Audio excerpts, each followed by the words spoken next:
لیکن بات کی جاتی ہے فضل الرحمان کیوں خاموش ہے؟ فضل الرحمان خاموش نہیں ہے. فضل الرحمان کا واسطہ ہے صم بکم عمی فہم لا یرجعون سے. ادھر بھی گنگے ہیں، صرف ادھر نہیں ہے.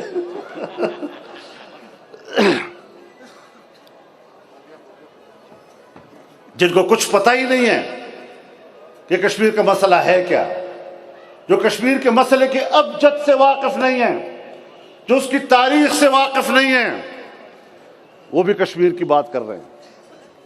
ان کو بھی یہ حادثات کا انتظار کرتے ہیں.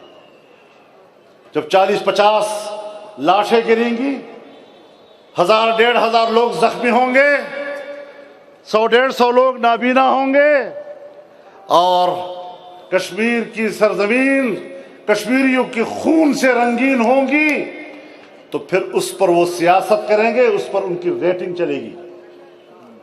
یہ حادثوں کے انتظار میں رہتے ہیں، اور حادثوں کے انتظار میں اپنے گناہوں کو چھپانے کے لیے دوسرے سے کہتے ہیں جی آپ خاموش ہیں.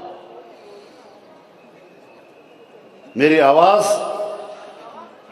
جب برما میں مسلمانوں کا قتل عام ہو رہا تھا اور پورا پاکستان خاموش تھا، پورا میڈیا خاموش تھا، تمام سیاستدان خاموش تھے، اخبارات خاموش تھے، تو پہلا شخص فضل الرحمان تھا جس نے پارلیمنٹ میں کھڑے ہو کر قوم کے نمائندوں کو جھنجھوڑا.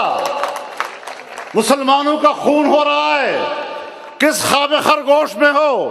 اور وہ پہلی قرارداد تھی جو میں نے پیش کی اور پورے پارلیمنٹ سے ہم نے منظور کرائی تھی.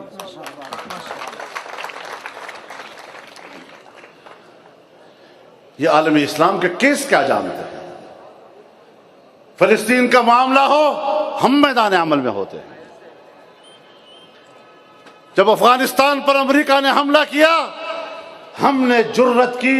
جب ساری دنیا کا حکمران امریکہ کے سامنے سجدہ ریز ہو رہا تھا، گھٹنے ٹیک کر گیا تھا، ہمارے جنرل کے ہوتے ہوئے بھی گھٹنے ٹیک کر دیا، تو ایک فضل الرحمان تھا جو میدان میں نکلا اور نعرہ لگایا امریکہ مرد آباد.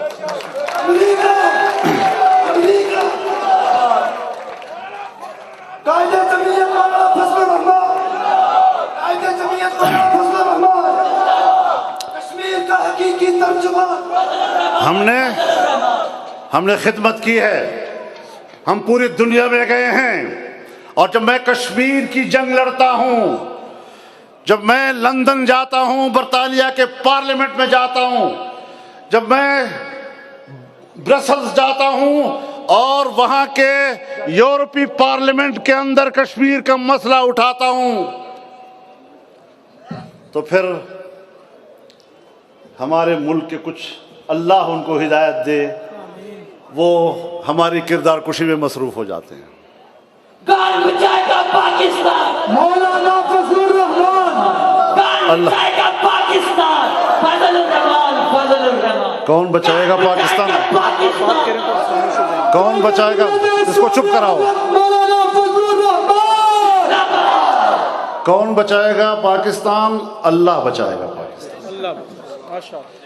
یہ کہتے ہیں آپ لوگ اپنے آپ کو بڑے موحد ہیں، نعرے آپ کے عجیب ہوتے ہیں، سمجھ میں نہیں آتی بات. بچانے والا صرف اللہ ہے. ہمیں اللہ خدمت کی توفیق دے گا تو انشاءاللہ میدان میں رہیں گے، اور ہمیں اپنی حقانیت کا پتہ چلتا ہے.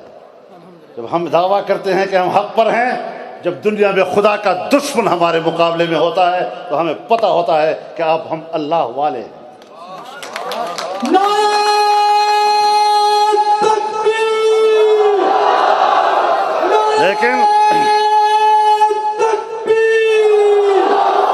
لیکن آج جب میں کشمیر کی سرزمین پہ بات کر رہا ہوں، جب جہاد کشمیر اور آزادی کشمیر کے بیس کیمپ پر کھڑے ہو کر بات کر رہا ہوں، میرے سامنے میرا سیاسی منشور بھی ہے، میرے سامنے سیاسی جماعتوں سے میرا اختلاف رائے بھی ہے، میرا اپنا ایک نظریاتی تشخص بھی ہے.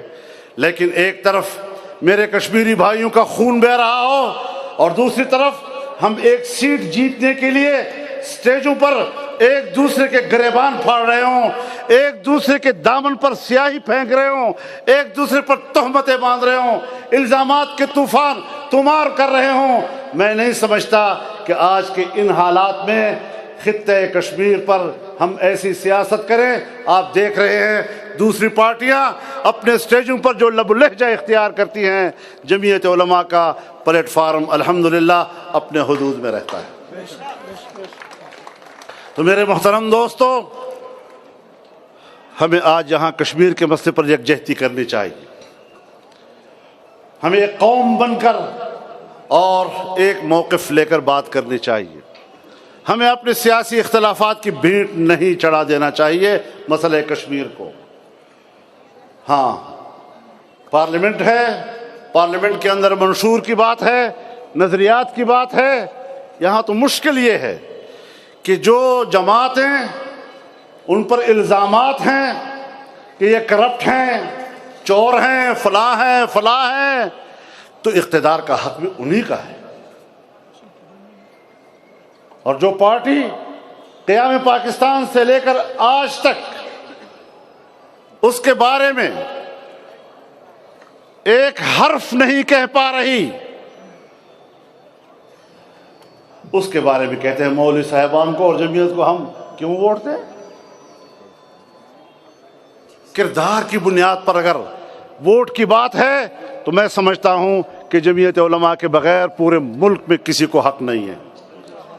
اور میں صرف آپ اسٹیج پہ نہیں کہہ رہا یہ بات، جس فورم پر کوئی چاہے میں اس کا سامنا کرنے کے لیے تیار ہوں۔ ہمت کرو، سامنے آؤ، لیکن الزام تراشیاں مت کرو۔